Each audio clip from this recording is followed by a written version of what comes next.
This is Nurse of Death, the Lucy Letby story, a gripping true crime podcast that takes you deep into the chilling tale of allegations against Lucy Letby, a seemingly caring and dedicated nurse who harbored a dark secret. Join us as we unravel the twisted journey of a medical professional whose actions sent shockwaves throughout the healthcare community. It's the story of a nurse who went from saving lives to becoming the harbinger of death.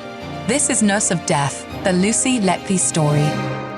That it is. It's myself, Tony Bruschi, and Stacey Cole with you to discuss the story today. And we're just going to kind of go through and see what is new. I mean, it's almost, this is one of those cases where every time I read the story, it's like she's doing it again. I mean, if you tried to make this story up, it's almost unbelievable when it comes down to it.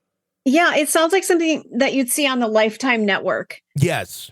Or even like a knockoff of Lifetime Network, because it's so extreme. It is. And it seems almost Hollywood, that you wouldn't think that this could be happening in real life because it's so absurd. And there's so many babies that have died that they didn't step in earlier, you know?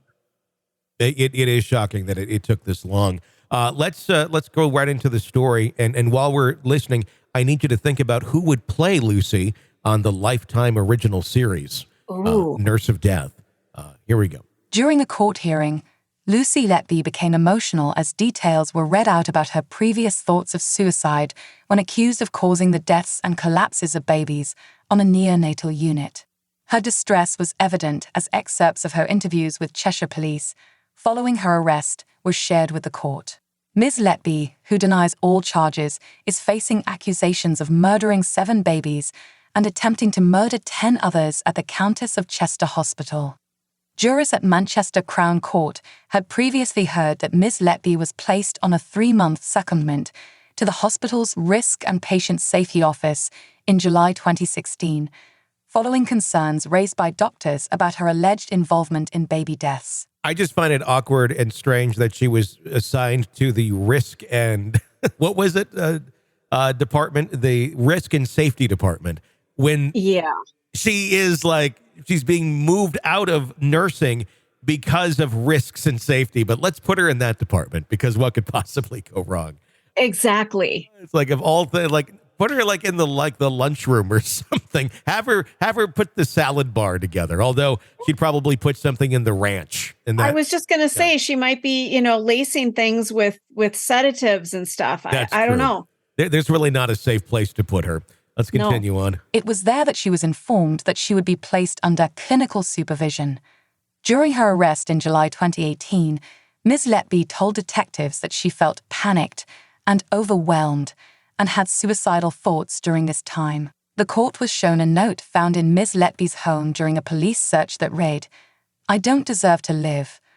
I kill them on purpose because I'm not good enough to care for them." Additionally, the note also included statements such as, "I am a horrible, evil person, and I did this."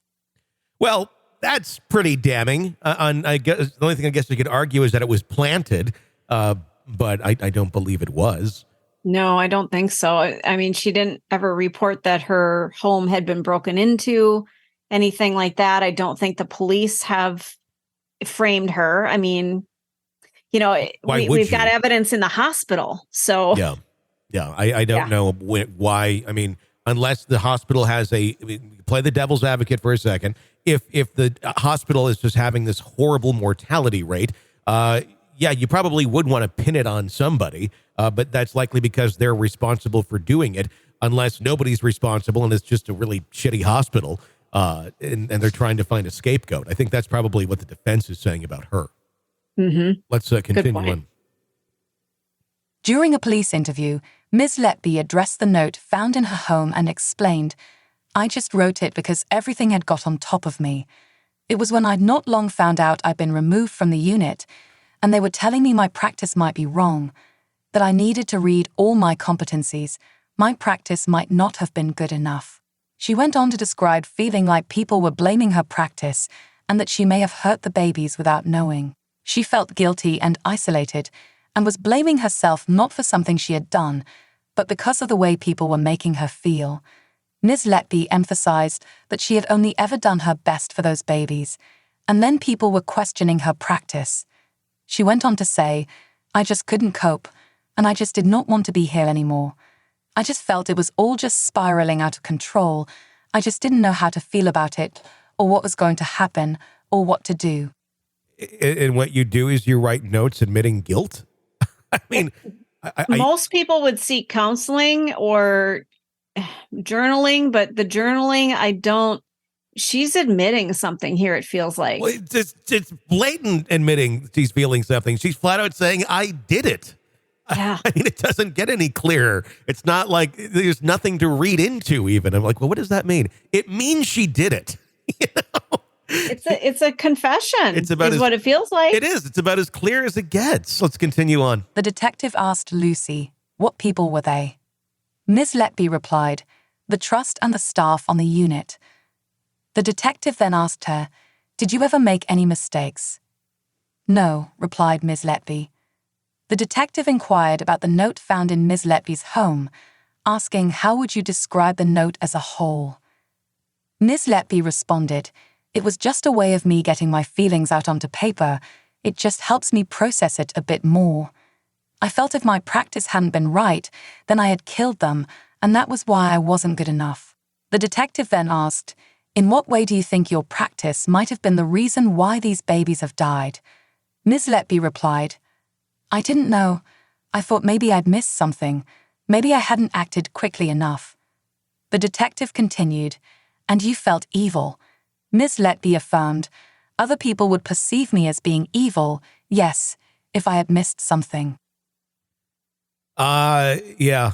I don't buy any of it. I mean, it's just very much, yeah, you are evil, and you seem to be able to do all, I mean, she was stalking some of the parents on Facebook of the children that were murdered after the fact. And that is really concerning. It's one thing to feel grief. I know when I worked in the vet clinic and we lost a patient or someone came in to euthanize their pet and I knew them on Facebook, I reached out, maybe sent them a message, or when they posted that they had lost their pet, I did the little care emoji, that kind of thing. But she wasn't doing that. She was looking them up and not doing anything. She wasn't saying, "I'm so sorry for your loss" or anything. She was just stalking them. Mm-hmm. Yeah, it's a little bizarre when you do that sort of behavior, or when your baby dies and you're gleefully saying, "Hey, look at this picture we took together last night." Right? Yeah. There's something very wrong with you and your compass and your way of thinking if that's what is going through your mind. So it's a very damning case. Of course, we have coverage for you on this channel every single day as the trial continues. In the Nurse of Death case, the trial of Lucy Letby. Hey, Tony. Yeah. I was thinking Scarlett Johansson. Oh, we didn't go back and address that. Scarlett Johansson for the character on the Lifetime version. That's who gets my vote. Scarlett Johansson. That's probably a good one. I was just thinking in line of how, everything is on Lifetime. I think I would go with Candace Cameron again. Yes. With a very special appearance by Aunt Becky as well. There you go. Because she's been fired, and I think it's time to bring her back. And I think maybe Aunt Becky can be the one that it's like catches her in the act. And they all and they all have to have very bad British accents as well. Even better. That they just learned. Watch for it. It's coming up this weekend, 9/8 Central on Lifetime. You're listening to the Hidden Killers Podcast. Hidden Killers Podcast with Tony Bruschi. If you want to weigh in on any of the cases that we are following for you right here, you can do it. All you have to do is pick up the phone and call 888-5-KILLER to 888-554-5537 to weigh in. We'd love to hear your voice. For Stacy, I'm Tony. Stay with us.